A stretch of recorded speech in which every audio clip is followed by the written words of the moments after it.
Supreme court का फैसला आरक्षण को लेकर जो आया है, इस फैसले को विपक्ष नहीं मान रहा और ये भी कहा जा रहा है कि ये सीधे सीधे तौर पर दलित और पिछड़े वर्ग के लोगों के साथ धोखा है।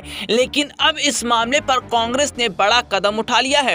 कांग्रेस ने SC/ST आरक्षण में वर्गीकरण और क्रीमी लेयर संबंधी सुप्रीम कोर्ट के फैसले पर विरोध जताते हुए कहा कि केंद्र सरकार को यह निर्णय संसद के माध्यम से तत्काल निरस्त करना चाहिए था।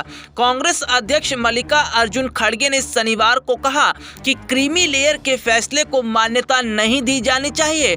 जब तक छुआछूत है, जब तक आरक्षण रहना चाहिए। खड़गे ने कहा कि देश में बाबा साहब के पूना पैकेट के कारण दलित समुदाय के लोगों को आरक्षण मिला। अब SC/ST के लोगों को क्रीमी लेयर कहकर आरक्षण से बाहर निकालना उन पर बड़ा प्रहार है।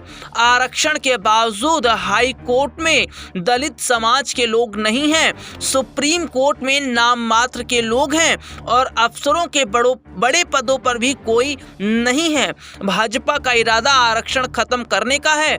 इसके साथ ही साथ खड़गे ने यह भी कहा कि हम भाजपा की इस रणनीति को कभी कामयाब नहीं होने देंगे और हम लगातार इस बात का विरोध करेंगे कि आखिरकार क्यों पिछड़े और दलित समाज के लोगों के साथ ऐसा भेदभाव हो रहा है।